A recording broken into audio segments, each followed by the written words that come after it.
How to see your GO2bank card number. Hello and welcome back to our channel. In this video presentation, we're going to talk about how can you exactly see your GO2bank card number.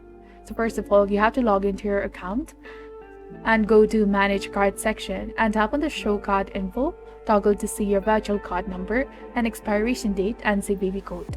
You can access your virtual debit card for 15 days after opening your account, or until you activate your physical debit card, whichever happens first. Note that you will be prompted in the app to set up a PIN for your debit card before you can see your virtual debit card info.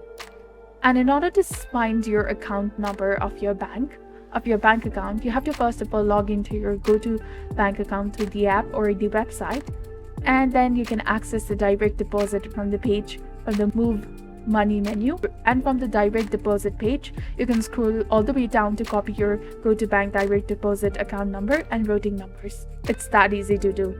So this was all about how to see your GO2bank card number. If you found this video informative, do not forget to like, comment, share, and subscribe to our channel for more amazing tips and tutorials.